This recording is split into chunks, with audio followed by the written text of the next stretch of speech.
Hola, un placer saludarlos. ¿Quién les habla? María Andrade, estudiante de primer año de Medicina, sección 12 de la Universidad Nacional Experimental Rómulo Gallegos. En esta oportunidad, junto con mi compañero Juan Guerrero, le vamos a hablar acerca de los paradigmas de la modernidad, posmodernidad y los pasos para realizar una investigación científica. Sin más preámbulo, comencemos.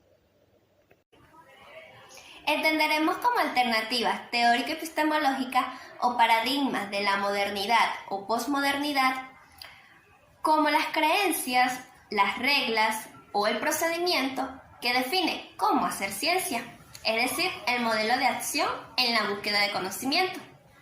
De acuerdo a esta perspectiva y establecidas las precisiones anteriores, hablaremos de los paradigmas de la modernidad. Estos paradigmas son el paradigma analítico, el paradigma sistémico y el paradigma dialéctico. ¿Ok? Vamos a conocer la definición de cada una de ellas según la epistemología y la metodología. Importante comparar estas definiciones que, a pesar que suelen ser un poco diferentes, también suelen relacionarse entre sí. Por tal razón, les presento un esquema comparativo de cada uno de estos conceptos, tanto del paradigma analítico, dialéctico y sistémico. ¿Ok? Les voy a explicar cada uno de ellos para que lo tengan más claro. El paradigma analítico, según la epistemología, surge como una aversión a la metafísica, postura de racionalismo analítico para conocer la realidad, en donde la razón es la única autoridad. En cambio, la metodología define al paradigma analítico como la utilización de un método de investigación, es decir, que en la práctica del método científico, el paradigma analítico resulta ser el método hipotético deductivo.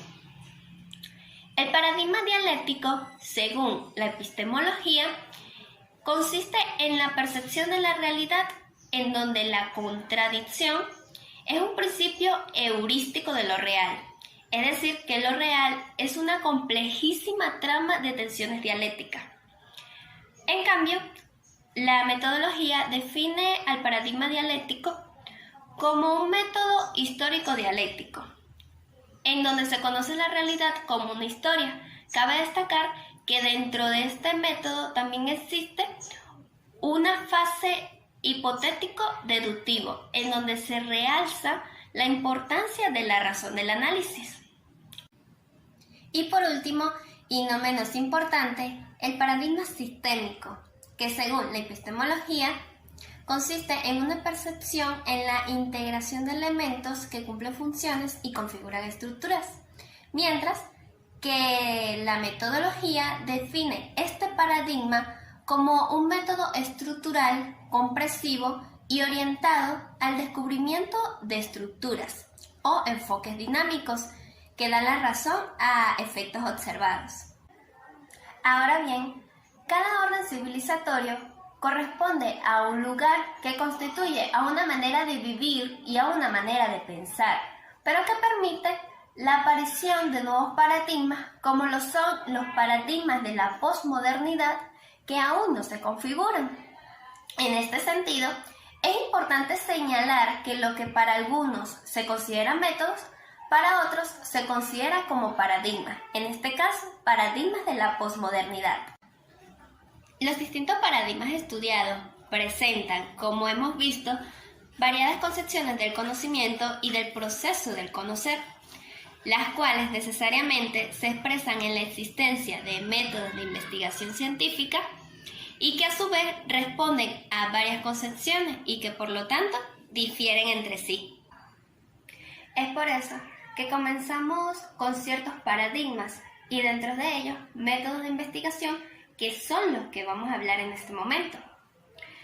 Estudiaremos como métodos aquellos que corresponden a métodos generales de la investigación propios de la modernidad. Estos son el método deductivo, el método inductivo, el método analítico-sintético y el método de observación. Así como también vamos a estudiar a los métodos cualitativos propios de la posmodernidad. Estos son el método hermenéutico, el método fenomenológico, el método etnográfico, método biográfico y el método investigación, acción, participante.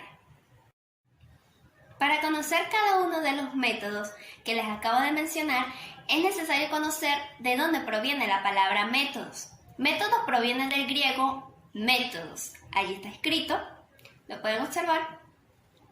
Eso es una palabra griega que significa camino hacia algo. Es decir, que si nos ponemos a analizar, métodos consiste en conseguir algún fin, ¿ok? En realizar una actividad ordenada de un modo determinado. Eso significa métodos. En tal sentido, los métodos generales de investigación de la modernidad y los métodos cualitativos de investigación propios de la posmodernidad no quieren decir que uno sea mejor que el otro, simplemente son distintos y a la hora de generar conocimientos son igualmente válidos. Ya una vez que tenemos una introducción acerca del tema, nos vamos a enfocar en nuestro tema principal que consiste en los métodos. Primero, vamos a hablar acerca de los métodos generales para una investigación científica propios de la modernidad. Comencemos con método deductivo. La deducción es un proceso mental o de razonamiento que va de lo universal o general a lo particular. Consiste en partir de una o varias premisas para llegar a una conclusión. Es usado tanto en el proceso cotidiano como en la investigación científica. Método inductivo significa conducción o hacia. No solo es un método de investigación, sino de razonamiento y como tal ya se encuentran referencias hacia él en los trabajos de Aristóteles. Pero adquiere relevancia con la ciencia natural empírica en los siglos XVII y XVIII. La inducción permite pasar de los hechos particulares a los principios generales. Consiste en partir de la observación de múltiples hechos o fenómenos para luego clasificarlos y llegar a establecer las relaciones o puntos de conexión entre ellos, pudiendo concluir en una teoría. Método analítico sintético. Consiste en la descomposición mental del objeto estudiado en sus distintos elementos o partes componentes para obtener nuevos conocimientos acerca de dicho objeto. Esto quiere decir que la finalidad del análisis radica, pues, en conocer las partes de un todo, determinar los nexos o relaciones que hay entre ellas y las leyes que rigen su desarrollo. Y por último, y no menos importante, dentro de estos métodos generales de investigación científica, el método de observación. La observación es la primera forma de contacto o de relación con la realidad o con los objetos que van a ser estudiados, pero no adquiere importancia como tal hasta la época moderna, cuando Galileo la aplica inclusive mediante el uso de los lentes, que por cierto tardó mucho en ser aceptado. Cabe destacar que en todo momento realizamos observaciones, pero la observación científica incluye la selección intencional del asunto de interés y un examen exhaustivo que probablemente exigirá el uso de instrumentos que permitan precisión. Es por tal razón que este método de observación es muy importante junto con los otros que acabé de explicar, ¿ok?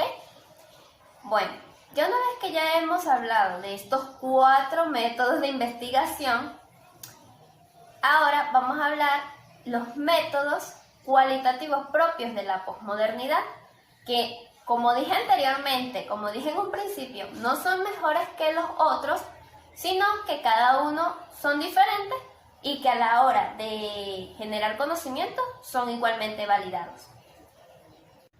El primer método que vamos a estudiar dentro de la posmodernidad es el método hermenéutico. Al parecer, el primer análisis propiamente hermenéutico que se hizo fue el de la Ilíada y la Odisea, con el fin de determinar la autoría de dichos poemas. Luego, en la escuela de Alejandría están los primeros hermeneutas de la literatura, el derecho y hasta de la teología. El método hermenéutico es el proceso por medio del cual conocemos la vida psíquica con la ayuda de signos sensibles que son su manifestación.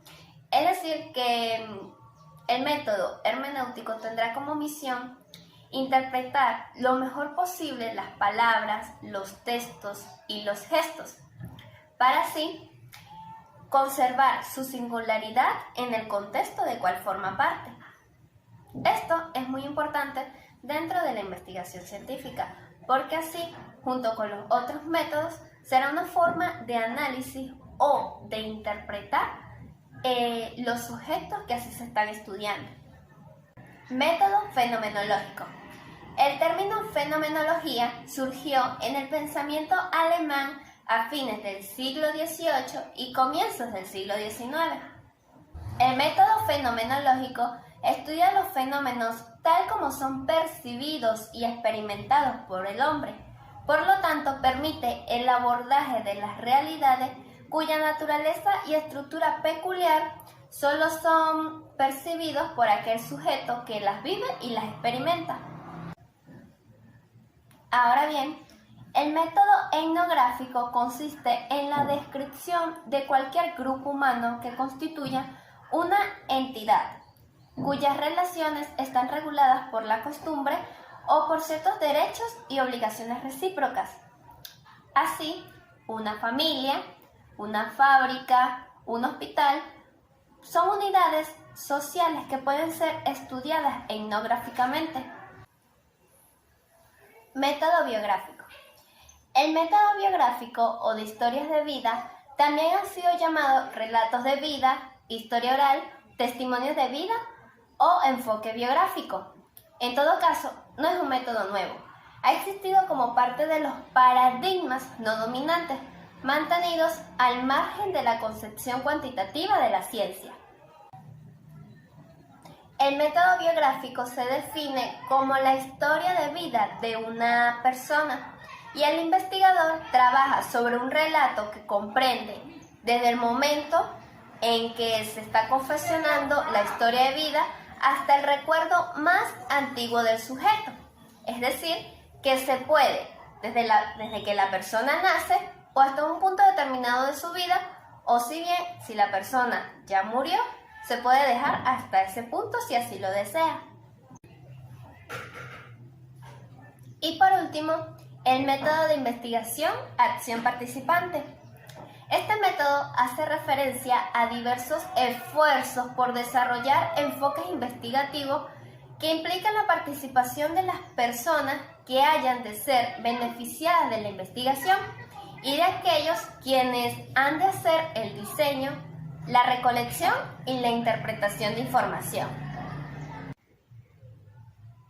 Y llegamos al fin de la primera parte de este video con nuestros primeros temas, como fueron paradigmas de la modernidad y posmodernidad, así como también los métodos que incluyen cada uno de ellos, que son importantes a la hora de realizar una investigación científica. Y este es nuestro segundo tema, los pasos para realizar una investigación científica. Primero debemos saber unos conceptos básicos antes de realizar o antes de saber estos pasos. ¿Qué es una investigación científica?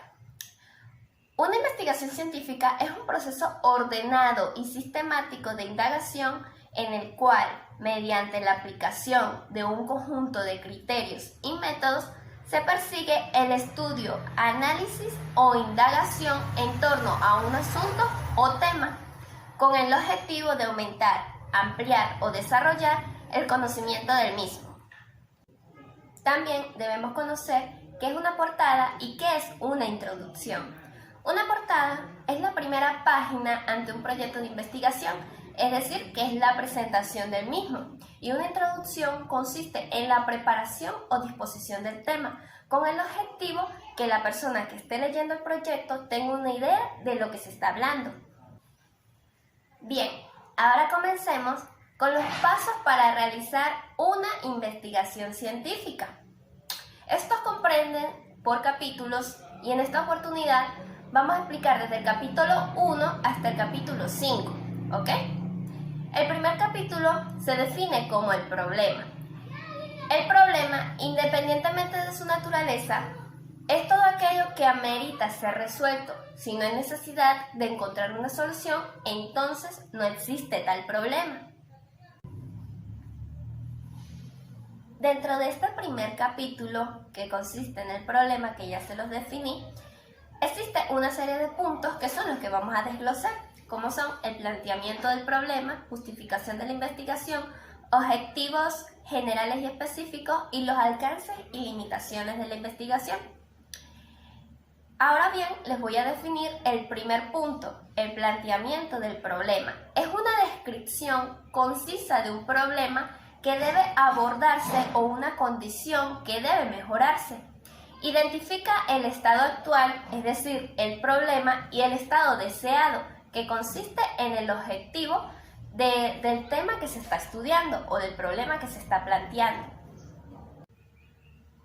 Justificación de la investigación. Es exponer las razones por las cuales se quiere realizar.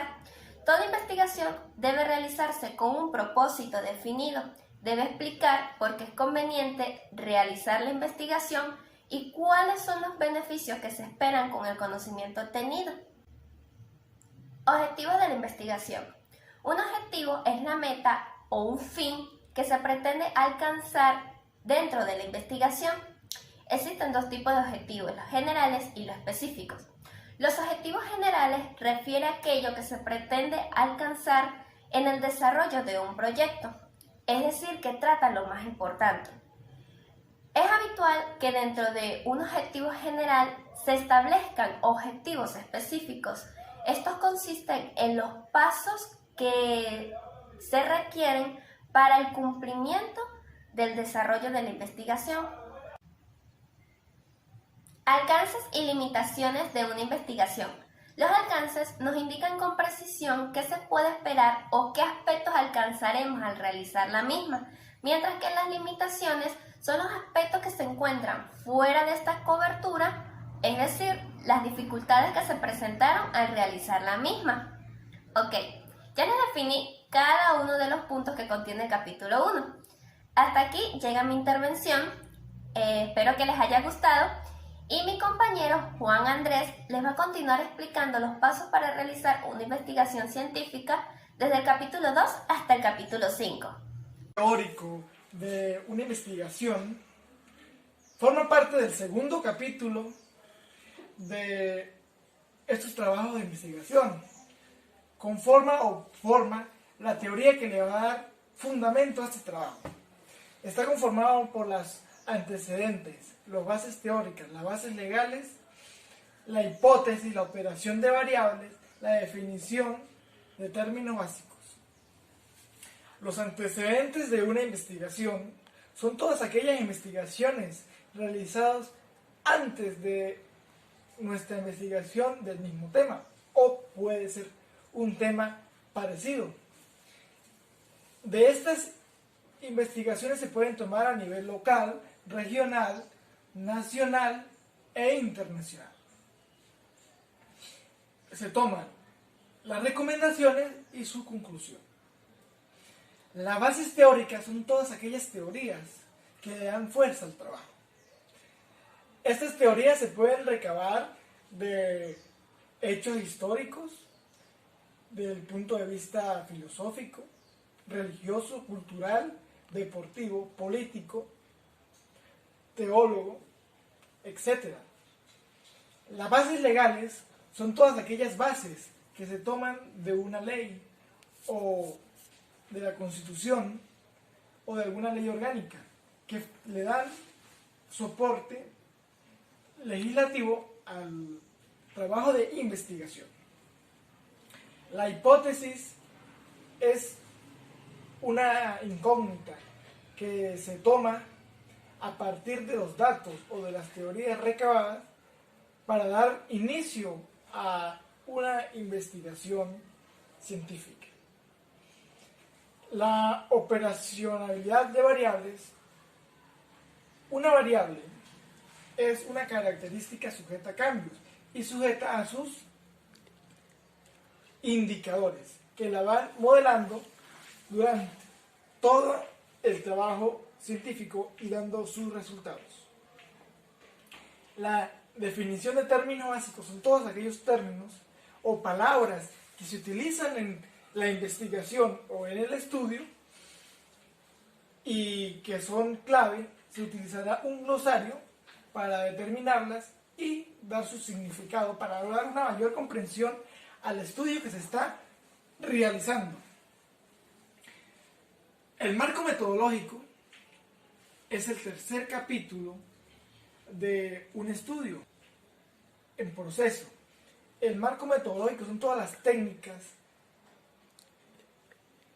y procesos para recaudar información y hacer estudios a una comunidad y fortalecer el trabajo. Empezando por los tipos de investigación, que pueden ser de campo. Esta investigación por lo general es pura. Su soporte está basado en los estudios y técnicas que se pueden utilizar y sus resultados. Investigación experimental está basada en acción y efecto. No está basada en sus variables y es una de sus primeras en el tema. En documental, estas investigaciones están más que todo en el punto de vista histórico y están basadas más que todo en teoría. Exploratoria. Exploratoria quiere decir que no se ha realizado nunca o poco se ha hablado sobre el tema y su conclusión está en el aprendizaje superior, o sea, nos da una mayor comprensión de un tema que nunca se ha hablado. La descriptiva nos describe un hecho y la explicativa nos explica un hecho también. La delimitación de una investigación nos enfoca o nos da a dónde queremos llegar con la investigación. Nuestros logros, nuestros objetivos, nuestras variables nos da qué queremos hacer con nuestra investigación. La población es un universo, un conjunto de seres que son los que le vamos a realizar el estudio. Y la muestra es el pequeño conjunto que se va a estudiar para dar información o socavar información. La validez del instrumento. La validez del instrumento se puede hacer por dos canales. El primero, por medio de un tutor o experto que valide el instrumento y diga que sí funciona para ser aplicado en la muestra o en la población que se va a ser aplicado. Por un ejemplo, podemos decir que si es una encuesta a realizar, si las preguntas las entiende la población o no. También se puede hacer una prueba piloto para ver si las personas que se le va a hacer la encuesta entienden esta encuesta o las preguntas o las interrogantes que se le van a hacer. Instrumentos de análisis de recolección de datos. Estos son todos los instrumentos que se utilizan de manera técnica o no técnica, que pueden ser la entrevista, una charla, una grabación, una conversación, una encuesta, un examen, una grabación, etc. Que nos recaba información para ver si las cosas que estamos haciendo nos dan un resultado. Descripción de los resultados. Esta parte va ya planteada en el cuarto capítulo de un trabajo de investigación y nos describe qué resultados nos dieron los instrumentos, bien sea en un análisis escrito o en gráficos. La conclusión y la referencia, la conclusión y las recomendaciones. La conclusión es en qué concluimos con el trabajo y a dónde queríamos llegar. Y las recomendaciones son todas aquellas cosas que tuvimos en error y ensayo que vamos a dar para los trabajos venideras de este tema, para que las tomen en cuenta y sus trabajos sean mejores y de mejor aprendizaje. Desde el punto de vista de las bibliografías, los anexos los anexos son ya imágenes haciendo los instrumentos y las bibliografías de donde se ha sacado la información del trabajo.